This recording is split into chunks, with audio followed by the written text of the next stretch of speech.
الحمد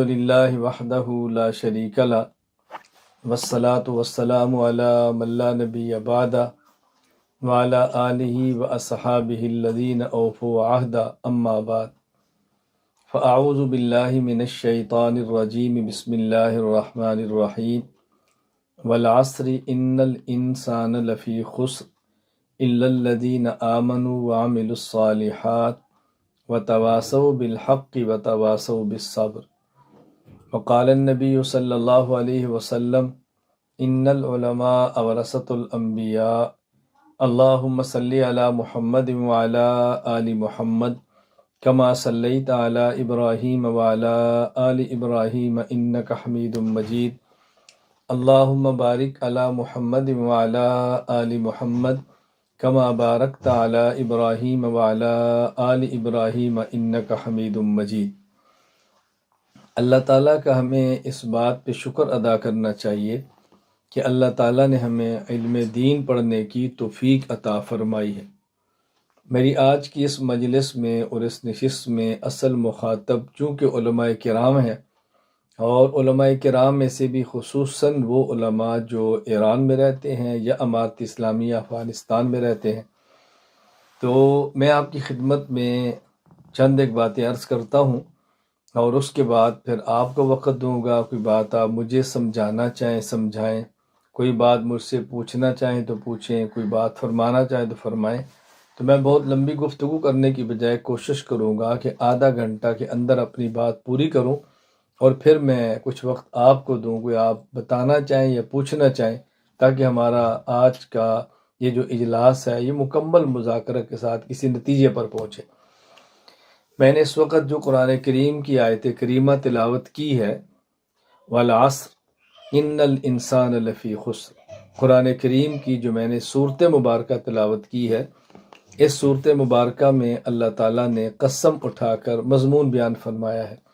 مضمون کیا ہے کہ وہ انسان کامیاب ہوگا، آمنو جس کا عقیدہ درست ہو، عامل الصالحات اس کا عمل سنت کے مطابق ہو، تواصوا بالحق وہ صحیح عقیدہ کی دعوت دیتا ہو، مسنون عمل کی دعوت دیتا ہو، تواصوا بالصبر اگر صحیح عقیدہ مسنون عمل کی دعوت پہ کوئی مشکل آئے تو اس کو برداشت کرتا ہو۔ اور دوسرا اس کا مفہوم اور مطلب یہ ہے کہ اللہ تعالیٰ نے قسم اٹھا کر فرمایا کہ وہ شخص کامیاب ہوگا کہ جس کا عقیدہ درست ہو، نمبر 2 اس کا عمل سنت کے مطابق ہو، نمبر 3 عقیدے کا شبہات سے وہ عقیدے کی اصلاح شبہات کے ازالے سے کرتا ہو، نمبر 4 اور اعمال کی اصلاح وہ خواہشات کے امالے سے کرتا ہو، خواہشات کی اصلاح سے کرتا ہو۔ تو ایک مفہوم تو یہ ہے کہ جس میں عوام الناس اور علماء سب شامل ہیں، یعنی ہر شخص کے ذمہ ہے کہ اپنا عقیدہ بھی درست رکھے، اپنے اعمال بھی سنت کے مطابق رکھے، صحیح عقیدہ اور مسنون عمل کی جتنی اللہ نے توفیق دی، جتنی استطاعت دی اس کے مطابق دعوت دے، اور اگر خدا نہ کرے اس پر کوئی مشکل آئے تو اس کو برداشت کرے۔ اور ایک بطور خاص علماء کرام کے لیے ہے کہ نمبر 1 اپنا عقیدہ درست رکھے، نمبر 2 اپنا عمل سنت کے مطابق رکھیں، نمبر 3 جو لوگوں میں شبہات عقائد کے بارے میں پھیلائے جا رہے ہیں ان شبہات کا ازالہ کریں اور عقائد کی اصلاح کریں، اور جو بد عملی یا بے عملی پھیلائی جا رہی ہے اس کی اصلاح خواہشات کی اصلاح سے ہوگی، اور خواہشات کی اصلاح کریں، خواہشات کا امالہ کریں، گندی سے بات ختم کر کے اچھی صفات لوگوں میں پیدا کریں۔ تو اللہ تعالیٰ نے یہ مضمون قسم اٹھا کر بیان فرمایا ہے، والعصر قسم ہے زمانے کی۔ آپ چونکہ علماء کرام ہیں یہ بات بہت اچھی طرح سمجھتے ہیں کہ قسم ہمیشہ تاکید کے لیے نہیں آتی، بلکہ قسم کبھی اپنے دعویٰ پر بطور دلیل کی آتی ہے۔ اللہ تعالیٰ کا مزاج ہے، اللہ تعالیٰ کا انداز ہے، اللہ تعالیٰ کی ترتیب ہے کہ وہ اگر دعویٰ فرمائے تو اس دعوے پر دلیل بھی بیان فرماتے ہیں، اور بس اوقات مخالفین کو تحدی اور چیلنج بھی فرماتے ہیں، فَاتُوا بُرْهَانَكُمْ إِن كُنتُمْ صَادِقِينَ۔ اور بس اوقات اللہ تعالیٰ یہ بھی فرماتے ہیں کہ ہمارے چیلنج کو قبول کر کے تم ہمارے دعوے کو توڑ بھی نہیں سکتے، اور یہ بھی ہم پہلے سے اعلان کر رہے ہیں، فَإِن لَّمْ تَفْعَلُوا وَلَن تَفْعَلُوا تم کر بھی نہیں سکتے۔ تو اللہ تعالیٰ نے ایک دعویٰ فرمایا کہ کامیاب ہونے کے لیے ضروری ہے کہ عقیدہ درست ہو، ضروری ہے کہ عمل سنت کے مطابق ہو، ضروری ہے کہ صحیح عقیدہ مسنون عمل کی دعوت ہو، اور ضروری ہے کہ اس مشکل اگر آئے اس پر تو اس کو برداشت کیا جائے۔ اس پہ دلیل کیا ہے؟ فرمایا والعصر، دلیل اس پر وقت ہے، تاریخ ہے، اور تاریخ بھی تاریخ انسانی، کیونکہ قرآن کا مخاطب ہر شخص ہے، تو ہر شخص کو بتایا جا رہا ہے کہ آدم علیہ السلام سے لے کر تمہارے دور تک پوری تاریخ انسانی اس بات پر گواہ ہے کہ وہی کامیاب ہوگا جس کا عقیدہ درست ہے، عمل درست ہے، اور جو صحیح عقیدہ مسنون عمل کی دعوت دیتا ہے اور دعوت پر مشکلات کو برداشت کرتا ہے۔ یہ تاریخ انسانی اس بات پہ دلیل ہے، اللہ نے اس کو قسم کو بطور دلیل کے بیان فرمایا۔ ہمیں ایک بات سمجھ آئی کہ دین میں سب سے زیادہ اہمیت اور بنیاد عقائد کی ہے۔ یہ ذہن نشین فرما لیں کہ اگر ہم کامیاب ہونا چاہتے ہیں تو ضروری ہے نمبر 1 ہم اپنے عقائد کو درست کریں، نمبر 2 اپنے اعمال کو سنت کے مطابق رکھیں، نمبر 3 عقائد صحیحہ اور اعمال صالحہ کی ہم دعوت دیں، نمبر 4 اگر اس دعوت پر مشکل آئے تو اس کو خندہ پیشانی سے برداشت کریں۔ دوسری بات، ہمارا دین یہ دین اسلام ہے، اللہ کا بہت بڑا کرم ہے، اور دین اسلام کے جو بنیادی اجزاء ہیں وہ 5 ہیں۔ نمبر 1 اعتقادات، نمبر 2 عبادات، نمبر 3 اخلاقیات، نمبر 4 معاشرات، نمبر 5 معاملات۔ پہلی بات اعتقادات یعنی عقائد، دوسری چیز عبادات یعنی اعمال، تیسری چیز اخلاقیات یعنی اخلاق، اور چوتھی چیز معاملات، اور پانچویں چیز معاشرات۔ لیکن ان 5 میں اگر آپ تھوڑا سا اختصار کریں گے تو ہم کہہ سکتے ہیں کہ دین کے بنیادی اجزاء 3 ہیں۔ نمبر 1 اعتقادات یعنی عقائد، نمبر 2 عبادات یعنی اعمال، نمبر 3 اخلاقیات یعنی اخلاق۔ اور آپ مزید اس کو مختصر کریں تو مختصر ترین جسے میں کہوں گا تو پھر ہم کہہ سکتے ہیں کہ دین کے بنیادی اجزاء 2 ہیں، نمبر 1 عقائد، نمبر 2 اعمال۔ آمنو عامل الصالحات، یہ بنیاد ہے۔ اور پورے قرآن کریم میں آپ دیکھ لیں، یا ایھا الذین آمنو یہ عقائد ہے، اتقوا اللہ یہ اعمال ہے۔ تو یہ بنیادی چیز ہے جو ہمیں سمجھنا ضروری ہے۔ تو گویا پورے دین کا خلاصہ اور مختصر ترین تشریح یہ ہے کہ دین میں بنیادی چیزیں دین اسلام میں 2 ہیں، نمبر 1 عقائد اور نمبر 2 اعمال۔ پھر ان میں بھی اساس اور بنیاد عقائد ہے، یعنی عقائد کی حیثیت دین اسلام میں ایسے ہے کہ جس طرح ایک تعمیر، ایک عمارت اور ایک بلڈنگ اور ایک مکان میں زمین ہوتی ہے، زمین ہوگی اوپر مکان تعمیر ہوگا، زمین نہیں ہوگی تو مکان تعمیر نہیں ہوگا۔ یہ ہے عقائد۔ اور اگر زمین اچھی ہوگی، پختہ ہوگی، پکی ہوگی تو عمارت مضبوط ہوگی، اگر زمین کچی ہوگی، جگہ صحیح نہیں ہوگی تو عمارت کچی ہوگی۔ عقائد ہوں گے تو اگلے اعمال قبول ہوں گے، اعمال نہیں ہوں گے، عقائد نہیں ہوں گے، اعمال قبول نہیں ہوں گے۔ اور اگر عقیدہ کمزور ہوگا عمل بھی کمزور ہوگا، عقیدہ مضبوط ہوگا تو عمل بھی مضبوط ہوگا۔ تو دین اسلام میں سب سے اہم ترین چیز عقائد ہے، اس کو ذہن نشین فرما لے۔ اور عقائد میں کبھی بھی کچھ لو کچھ دو نہیں ہوتا، عقائد میں کبھی بھی کمپرومائز نہیں ہوتا، عقائد میں کبھی بھی کچھ ہم تمہارے لے لو کچھ آپ ہمارے لے لو، ایسا کبھی نہیں ہوتا۔ عقائد میں پختگی ہونا بہت ضروری ہے۔ اور ایک بات اچھی طرح ذہن نشین فرما لیں، ایک ہے عقائد اور ایک ہے اعمال۔ عقائد کا معاملہ تھوڑا سا اعمال سے مختلف ہے، پھر عقائد میں بھی اختلاف ہے اور اعمال میں بھی اختلاف ہوگا۔ توجہ رکھنا، عقائد کا جو اختلاف ہے وہ بہت سخت ہے بنسبت مسائل کے اختلاف، ظاہر ہے مسائل جب اجتہادی ہوتے ہیں تو اجتہادیات کی حیثیت کچھ اور ہوتی ہے. کسی مسئلے کا منصوص ہونا کافی نہیں ہے. یعنی بس اوقات ہمیں یہ سمجھ نہیں آتی کہ اجتہاد کا دائرہ کیا ہے، دائرہ اجتہاد کیا ہے. بعض مسائل بالکل واضح ہوتے ہیں، اس میں اجتہاد نہیں ہوتا، اور بعض مسائل غیر واضح ہوتے ہیں، اس میں اجتہاد ہوتا ہے. اب غیر واضح ہونے کی کئی صورتیں ہیں. کسی مسئلے پر نص ہی نہ ہو، غیر واضح ہے. نص ہو لیکن نصوص کا تعارض ہو، غیر واضح ہے. غیر واضح ہے، تعارض ہوگا تو تب بھی غیر واضح ہو جائے گا نا. اگر مسئلہ نص میں ہے، اس میں کئی معنی کا احتمال ہے، تب بھی مسئلہ غیر واضح ہو جائے گا، تب بھی واضح ہو جائے گا.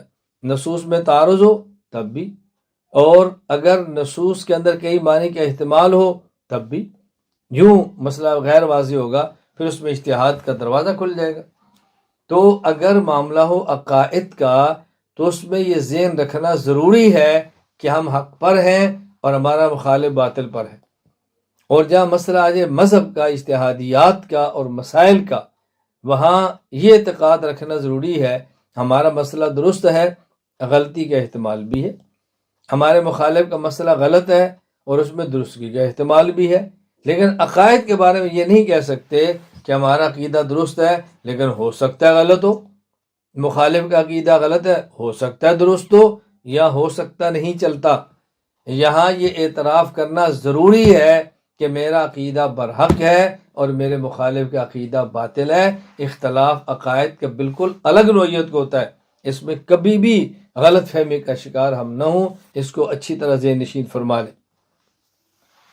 تیسری بات، ایک معاملہ ہے علماء کا، ایک معاملہ ہے غیر علماء کا. علماء اور غیر علماء میں فرق ہے. فرق کیا ہے؟ مثلا غیر عالم کے ذمے صرف عقیدہ سمجھنا ہے اور عالم کے ذمے عقیدہ سمجھانا ہے. غیر عالم کے ذمے قرآن پڑھنا ہے، عالم کے ذمے قرآن پڑھانا ہے. غیر عالم کے ذمے قرآن سمجھنا ہے، عالم کے ذمے قرآن سمجھانا ہے. توجہ رکھیں، غیر عالم کے ذمے مسائل کو سمجھنا ہے، سیکھنا ہے، عالم کے ذمے سمجھانا اور سکھانا ہے. عالم اور غیر عالم میں فرق ہے نا. اس کا معنی یہ ہے کہ غیر عالم کا عقیدہ درست ہونا کافی ہے، عالم کا عقیدہ بھی درست ہو، عالم کو اپنے عقیدے پر دلائل بھی آئیں، اور مخالف اگر اعتراض کرے اس کا جواب بھی آئے. یہ عالم کی ذمہ داری ہے. عالم اور غیر عالم میں فرق ہے. اور ایک بات بہت اچھی طرح سن لیں، اگر کسی مسجد میں 500 نمازی اور ایک امام عالم ہے، ان 500 نمازیوں کے میں سے 50 کے عقائد کا، ان میں سے 100 کے عقائد کا، ان میں سے 400 کے عقائد کا غلط ہونا اتنا خطرناک نہیں ہے جتنا تنہا ایک امام کا غلط عقیدہ ہونا خطرناک ہے. اگر عقیدہ امام کا درست ہے تو امام کے پیچھے مقتدی کی نماز ہونی ہے. اگر امام کا عقیدہ درست نہیں ہے تو مقتدی کی نماز امام کے پیچھے نہیں ہونی. مسائل کا معاملہ الگ ہے.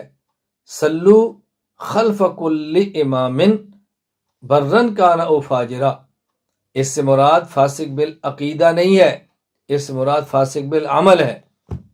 میں اصول عقائد پر تفسیر میں اس سے بات کر چکا ہوں. اگر کوئی شخص صحیح العقیدہ ہو اور اس کے عمل میں فساد ہو، اس کے پیچھے نماز پڑھیں گے تو ہو جائے گی. لیکن کسی کے عقیدے میں فساد ہو، اس کے پیچھے نماز بہت مشکل ہے ہو. اس کو سمجھیں اچھی طرح. تو اگر 500 نمازی ہیں اور امام تو ایک ہے، اس 500 میں سے 400 نمازیوں کے بھی اگر عقائد غلط ہوئے تو ان کی نماز نہیں ہوگی، لیکن 100 کی تو ہو جائے گی نا جن کے عقیدے درست ہے. اور اگر ایک امام کا عقیدہ درست نہ ہو اور 500 مقتدیوں کے عقائد درست ہوں، اس امام کے عقیدے کے فساد کی وجہ سے ان 500 صحیح العقیدہ مقتدیوں کی نماز نہیں ہونی. آپ اندازہ فرمائیں کہ امام کا عقیدہ غلط ہونا کس قدر خطرناک. اس لیے میں گزارش کروں گا علماء کرام، ائمہ کرام، معلمین، محترمین، ہم اپنے عقائد پر بہت توجہ دیں، ہم اپنے عقائد کو سیکھیں، دلائل سے سیکھیں، اور جو ہمارے عقائد کے منکر ہیں ان کا جواب ہم دلیل سے دینا سیکھیں۔ یہ بات اچھی طرح ذہن نشین فرما لیں۔ اس وقت جتنے لوگ سوشل میڈیا پر آتے ہیں اور عقائد کو خراب کرنے کی کوشش کرتے ہیں اور لوگ ان سے پریشان ہوتے ہیں، ان کو ہم نے لائن پہ رکھنا ہے نا، ہم نے درست کرنا ہے۔ مجھ سے ایک عالم نے فرمایا کہ مولانا صاحب ہم بہت پریشان ہیں، لوگ فلاں کو سنتے ہیں، فلاں کو سنتے ہیں، ان کے عقائد خراب ہو رہے ہیں، نظریات تبدیل ہو رہے ہیں، کیا کریں؟ میں نے ان سے کہا کہ مولانا یہ آپ کا قصور ہے۔ جی وہ کیسے؟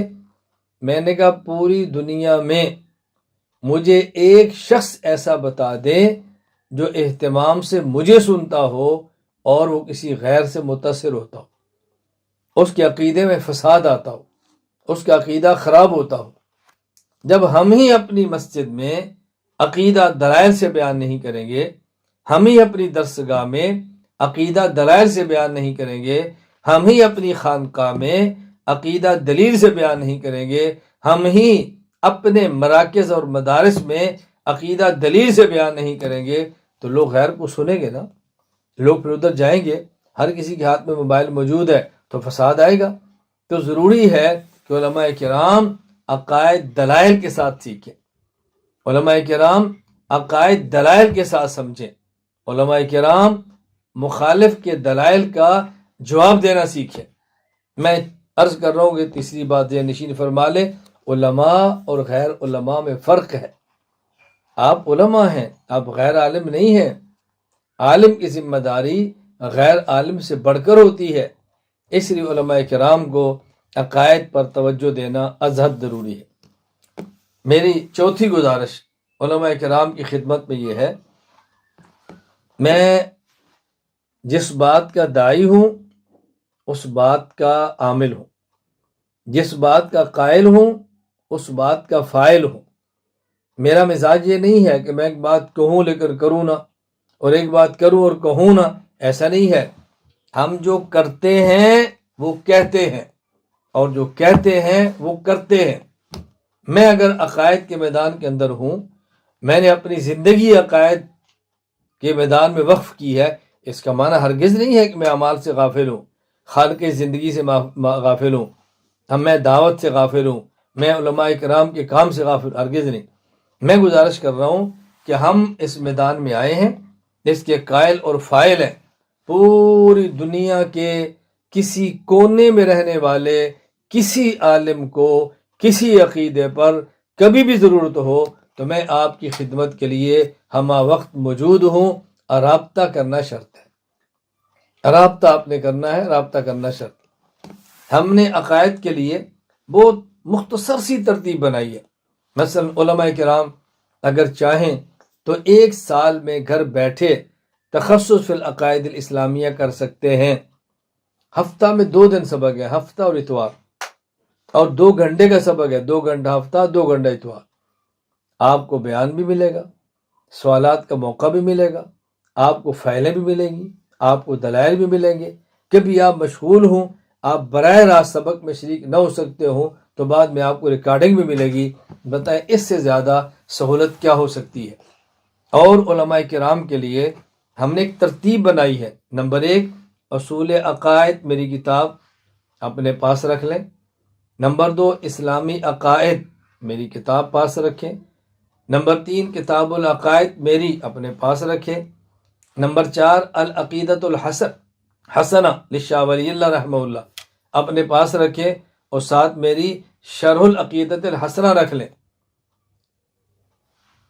اسی طرح نمبر 5، العقیدۃ النصفیہ اپنے پاس رکھیں، اور ساتھ میری شرح العقیدۃ النصفیہ رکھ لیں۔ نمبر 6، العقیدۃ الطحاویہ اپنے پاس رکھیں، اور ساتھ میری شرح العقیدۃ الطحاویہ پاس رکھ لیں۔ نمبر 7، الفقہ الاکبر اپنے پاس رکھیں، اور میری شرح الفقہ الاکبر اپنے پاس رکھ لیں۔ میں بحمد اللہ تعالی اللہ کی ذات پہ بھروسہ کر کے کہتا ہوں، اگر کوئی عالم اسی ترتیب پر ان 7 کتب کا مطالعہ فرما لے اور 7 کتب کسی کو پڑھا دے، یہ 7 کتب کے نصاب میں داخل کر لیں، عقائد کے معاملے میں آپ کو الجھنے نہیں رہے گی۔ عقائد بھی آئیں گے، دلائل بھی آئیں گے، مخالف کے شبہات کے جوابات بھی آئیں گے، آپ آزما کر دیکھیں۔ اس کے علاوہ پھر ہم نے ایک ایک عقیدے پر کام کیا ہے، عقیدہ توحید، عقیدہ رسالت، عقیدہ عصمت، عقیدہ ختم نبوت، عقیدہ مقام صحابہ رضی اللہ عنہ، عقیدہ ثواب و عذاب قبر، عقیدہ توسل، اسی طرح مسائل پر کام کیا ہے، 20 تراوی، 3 طلاق اور دیگر جو مسائل ہیں ان پر الحمدللہ وافر کام کیے۔ تو میں علماء کرام کی خدمت میں گزارش کر رہا ہوں کہ ہم اس بات کا بہت زیادہ خیال فرمائیں، یہ نہ کہیں ہم کن سے پوچھیں، ہم رابطہ کیسے کریں، ہماری بات سنتا کوئی نہیں، ہم آپ کی خدمت میں موجود ہیں۔ نمبر 5، میری علماء کرام سے 5ویں اور آخری گزارش یہ ہے، اگر ہم نے اخلاص کے ساتھ، اعتدال کے ساتھ، دلائل کے ساتھ، تسلسل کے ساتھ کام کیا تو کوئی وجہ نہیں ہے کہ ہماری یہ محنت پوری دنیا میں نہ پھیل جائے۔ آپ کر کے دیکھیں، 4 چیزوں کا خیال فرما لیں۔ نمبر 1 اخلاص، نمبر 2 اعتدال، نمبر 3 دلائل، نمبر 4 تسلسل۔ اگر کام اخلاص کے ساتھ نہ ہو، آخرت میں اجر نہیں ملے گا، بلکہ خدشہ ہے کہ سزا نہ مل جائے۔ اگر کام اعتدال کے ساتھ نہ ہوا، تشدد کے ساتھ ہوا، تو زیادہ دیر تک کام چل نہیں پائے گا۔ اور اگر کام دلائل کے ساتھ نہ ہوا تو کام کمزور ہوگا، کوئی اس کام کو قبول نہیں کرے گا اور آپ فاتح اور غالب نہیں ہو سکتے۔ اگر کام تسلسل کے ساتھ نہ ہوا اور کبھی کیا کبھی نہ کیا، کبھی کیا کبھی نہ کیا، تو کام کبھی بھی پھیل نہیں سکے گا۔ اخلاص، اعتدال، دلائل اور تسلسل، ان 4 چیزوں کا اہتمام کریں، آپ دیکھیں کام کیسے ہوتا ہے۔ اور یہ جو ہم کام کریں گے اخلاص، یہ ہمیں ملے گا خانقاہوں سے، مشائخ طریقت سے، صالحین علماء سے، متقین علماء سے، صادقین فی التقوی سے ملے گا۔ اس لیے علماء کرام کے لیے عام آدمی سے زیادہ ضروری ہے کہ صحیح العقیدہ، متبع سنت، صحبت یافتہ، اجازت یافتہ، ہم مزاج، جس سے رابطہ ہو سکتا ہو، اس شیخ سے اصلاحی تعلق قائم کریں، کچھ وقت ان کی خدمت میں گزاریں، ان سے رابطہ رکھیں، اپنی اصلاح کروائیں، اپنی تربیت کروائیں، تو آپ دیکھنا کام کرنا کتنا آسان ہو جاتا ہے۔ میں بطور خاص علماء سے گزارش کروں گا، اس کا بہت زیادہ خیال فرمائیں۔ اگر کوئی تانگا بڑا اچھا ہو اور اس کے آگے گھوڑا بہت تگڑا، طاقتور، اچھی نسل کا، جوان، مضبوط ہو، لیکن تانگا بھی اچھا ہے، گھوڑا بھی اچھا ہے، طاقتور ہے، مضبوط ہے، جوان ہے، کوچوان کمزور ہے، تو یہ طاقتور گھوڑا اس تانگے کو کسی درخت، کسی پول، کسی کھمبے، کسی دیوار میں مارے گا، خود بھی مرے گا، تانگا بھی توڑے گا اور سواریوں کو بھی اڑا کے رکھ دے گا۔ تو جتنا مضبوط، طاقتور، جوان، اچھی نسل کا گھوڑا ہو، اس سے زیادہ اچھا کوچوان ہونا ضروری ہے۔ تو جن علماء کرام نے کام کرنا ہے، علم بھی ہے، تقوی بھی ہے، مضبوط بھی ہیں، تگڑے بھی ہیں، جوانی بھی ہے، آواز بھی ہے، قلم کی طاقت بھی ہے، ان کا شیخ اتنا ہی مضبوط ہونا ضروری ہے، مربی ہونا ضروری ہے، جس کے ہاتھ میں اپنی لگام دیں اور پھر وہ کھینچے، بوقت ضرورت وہ چھانٹا مارے اور ڈانٹ کے رکھے، کھینچ کے رکھے۔ آپ دیکھیں تربیت کیسی ہوتی ہے، پھر کام اخلاص سے ہوگا، پھر کام اعتدال سے ہوگا۔ دلائل کے لیے مطالعہ، دلائل کے لیے کتب، دلائل کے لیے کورسز میں شرکت، دلائل کے لیے عقائد کی درسگاہ میں حاضری، جس کا اہتمام کریں تو دلائل بھی آئیں گے۔ اللہ مجھے اور آپ کو سب باتیں سمجھنے کی توفیق عطا فرمائے۔ تو میں نے 5 گزارشات علماء کرام کی خدمت کی ہے، پیش کی ہے۔ میں علماء کرام سے گزارش کروں گا کہ عقائد کے معاملے پر آپ توجہ دیں اور اخلاص سے، اعتدال سے، دلائل سے اور تسلسل سے، تسلسل کے ساتھ کام کریں۔ ہم ہوا وقت آپ کی خدمت کے لیے تیار ہیں۔ میرا آج کے اس اجلاس کا بنیادی مقصد یہ تھا کہ میں ایران اور امارت اسلامیہ افغانستان کے علماء کی خدمت میں گزارش کروں کہ دیگر اعمال کے ساتھ ساتھ عقائد پر بہت زیادہ توجہ دیں۔ عقائد پورے دین کی بنیاد ہے۔ ہم جتنے بھی کام کرتے رہے، عقائد درست ہوں گے تو کام قبول ہوتے ہیں۔ میں یہ نہیں کہتا کہ آپ کے عقائد درست نہیں، عقائد آپ کے درست ہوں گے، اچھے ہوں گے، لیکن ہماری محنت نہ ہوئی تو فاسد العقیدہ لوگ غلط عقائد ہماری صفوں میں داخل کر دیں گے، ہمارے پھر ان کو الگ کرنا بڑا مشکل ہوگا، اگلی نسلوں کو سنبھالنا مشکل ہوگا۔ میڈیا کے سیلاب سے اپنی نسل کو بچانا ہے، ورنہ آنے والی نسل اس سیلاب میں برباد ہو جائے گی، غرق ہو جائے گی، تباہ ہو جائے گی۔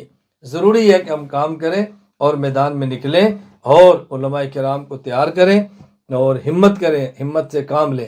آج ہم میدان میں کھڑے ہوں گے، ہماری آئندہ آنے والی نسلیں وہ میدان میں کھڑی ہوں گی۔ ہم محنت کریں گے، آئندہ نسلوں میں اس کا فائدہ ہوگا۔ ہم لگے رہیں گے، پوری امت کو اس کا نفع ہوگا۔ اللہ تعالیٰ مجھے اور آپ سب کو دین کی مقبول خدمت کی توفیق عطا فرمائے۔ اللہ مجھے بھی قبول فرمائے، اللہ آپ کو بھی قبول فرمائے۔ میں نے چند یہ 5 گزارشات آپ کی خدمت میں پیش کی ہیں۔ آپ اس کو نصیحت سمجھ لیں، عرض سمجھ لیں، گزارش سمجھ لیں، درخواست سمجھ لیں، کچھ بھی سمجھیں، اس پر توجہ ضرور دیں۔ اللہ مجھ سے اور آپ سے دین کی مقبول خدمت لیں۔ میں نے جیسے شروع میں عرض کیا تھا کہ میں کوشش کروں گا آدھا گھنٹہ میں اپنی گفتگو مکمل کر دوں۔ میں نے اسی ترتیب پر بات کی ہے کہ آدھا گھنٹہ میری گفتگو مکمل۔ اب آپ کوئی بات مجھے فرمانا چاہیں فرمائیں، پوچھنا چاہیں پوچھیں، سمجھنا چاہیں سمجھیں، سمجھانا چاہیں سمجھائیں۔ آپ کو پورا حق حاصل ہے کہ میری بات غلط ہے تو آپ تنبیہ فرمائیں، صحیح ہے تو اس کو قبول فرمائیں۔ اللہ مجھ سے اور آپ سے راضی ہو جائے۔ وآخر دعوانا ان الحمد للہ رب العالمین۔